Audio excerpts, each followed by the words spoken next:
Hey Click Millionaires, it's Scott Fox from ClickMillionaires.com. Today I want to address a question that's been coming up in the forums a lot and in a lot of different ways. We usually talk at ClickMillionaires.com, as you know, about how to make money online. And we cover a lot of questions about what to do, like how to find a niche or what kind of products to develop or maybe search engine optimization or Facebook traffic tips, very popular, logo design. Those are all the things we talk about normally. But I'm also getting a lot of questions about how to do things. Not just what to do, but how to do it. So today, I thought we'd talk about outsourcing. And I want to share with you some tips on how to be an effective outsourcer, how to give the stuff that you don't want to do or that you don't know how to do to somebody else to do it for you. This can greatly increase your productivity and put you on the path towards being a Click Millionaire. So let's talk about outsourcing a bit. Really what I'm driving at here is how do you find a good website designer? That's probably one of the most common questions that I get. Or how to outsource projects in areas that you don't have personal expertise. Now this can be just about anything, ranging from, let's say, logo design or copywriting, any kind of coding, of course, technical skills.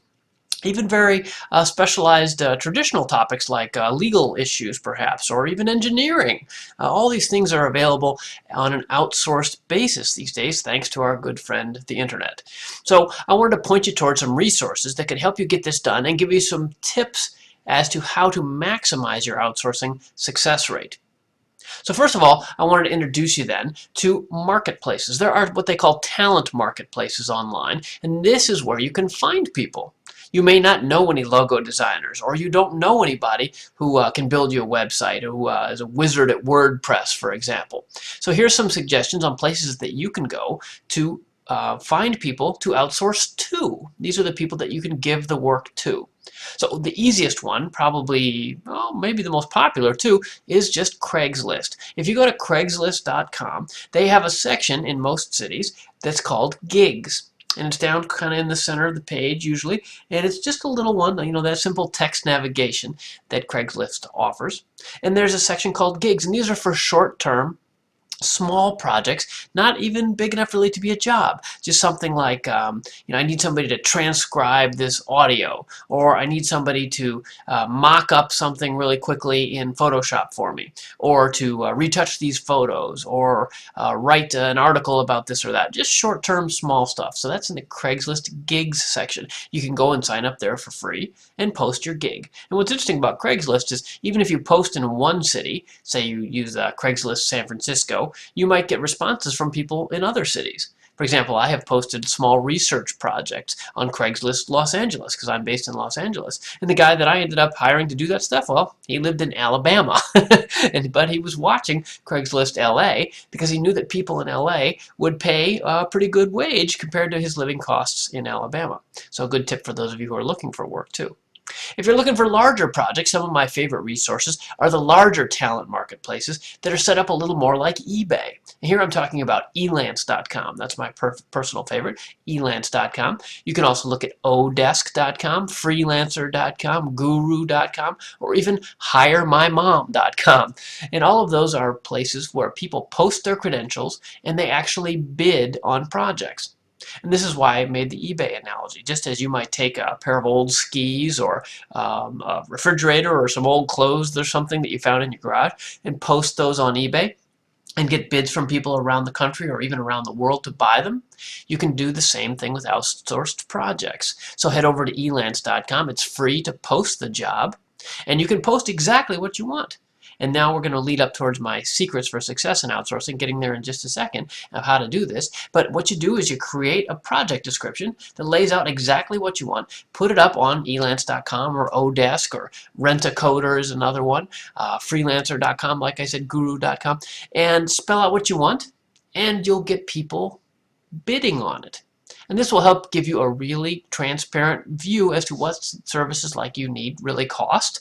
And the nice thing is, again, the eBay analogy comes into play, the different people will actually have ratings, and it will show how many projects they've done, what the average feedback score they got from their outsourced project employers was, and even sometimes how much they made or got paid for each project. Very handy information, and that way you can compare people. You might end up comparing, say, an individual who lives in New York who's done 3 of these but charges a medium rate to perhaps an outsourced team in India who's done a lot of these at a different rate. Or maybe somebody new who's just trying to get into the market, and maybe, say, she lives in Arizona, but she's going to give a really low rate because she's trying to learn how to get into this market and provide these services. And then you can compare and contrast these and pick the people that you think sound like the best fit for your job.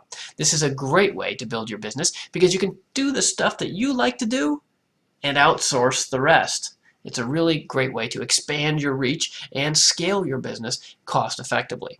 Now, what do these services cost? I know people always want to know that. Well, they're free to list as an employer, and they're often free to bid as a contractor too. These services make their money on more advanced services, or from bigger companies who want to list a lot, or for search engine optimization type services that pump up the rankings of certain contractors. So they tend to be very low cost or even free for you to post these projects. And then you can end up paying, well, it depends a lot on the project, of course. You could end up paying maybe even $3 or $5 an hour for something fairly basic, especially if that was outsourced overseas, say to the Philippines or India or somewhere, all the way up to easily $20, $30, $50, $80, $100 or more per hour for very technical skills. If you want somebody who's really a wizard at Ruby on Rails, or maybe a lawyer with high-tech expertise to consult on your intellectual property issues, well, that's real-world skills, and those are going to cost real-world money. But in most cases, I've found that a range of between 10, 20, maybe $30 an hour, you can get lots and lots of great talent to do all sorts of things. And I'm talking from personal experience here. So now I'm going to give you some tips on how to maximize these services, given my own experience, what has helped me find success, so that you get your money's worth out of this stuff. First of all, the bigger services like elance.com, for example, they put the money in escrow. You'll use your credit card and put your credit card on file, but you don't have to actually pay until you've received the work back, say the logo that you wanted designed, or the transcription of that audio, or the website design work, whatever it was. You don't actually have to pay until you get the work and you approve it. So this is a little better than meeting some guy at Starbucks and writing him a check and hoping for the best. These services have a lot of safeguards for both sides. This goes for the contractor as well, to make sure the contractor gets paid, and that escrow service can be really helpful. Now, the other pieces that really can help you improve your success rate, to find the really good people and make sure you get what you wanted, well, there's a term in technical development called requirements, and that's what I would really focus on here, is requirements, because requirements is just a fancy technical word for writing down very specifically exactly what you want. Now remember, you're going to be dealing with somebody who you'll probably never meet face to face, and they can't read your mind, right? If they could read your mind, they wouldn't be looking for work on elance.com. They're looking to the documents and the emails and the written stuff that you provide in the project marketplace to understand exactly what you want. So if you just say, I want a logo that's blue with these words, well, it could come out looking like anything. But if you create what they call, like I said, a requirements document, that says, I'd like a font like this font or that font, and this is our slogan, and we want a cornflower blue, not a navy blue, and here's some examples of other logos that I like, that maybe you could kind of imitate this style. Or perhaps you're looking for a transcription service, and you say, well, we want this in formal English, so please cut out all the ums and ahs that I said during the podcast. Or if you're looking for technical help, you say, I need the usability requirements to be X, Y, and Z, and get as technical and specific as you can. And that's really the key to all this, the requirements document up front, so that the contractors can bid appropriately. Because if it turns out that they thought you ordered a simple little hut on the beach, but you were thinking the Taj Mahal, a big mansion that you wanted them to build, well, then you're going to run into trouble later, because they based their bid on building you a little hut on the beach when you actually needed a lot more time and materials, and then their bid's going to be off, and you're going to bump heads, right, and have trouble getting that job done on time and to the quality level that you expect. So if you put together a requirements document up front, that's the #1 key. And then second, I would add communications. You need to communicate constantly, check in. Don't hand off the project and just expect to hear back from them 6 weeks or 6 months later with it being exactly what you wanted, because, again, they can't read your mind. So you want to check in regularly and build milestones.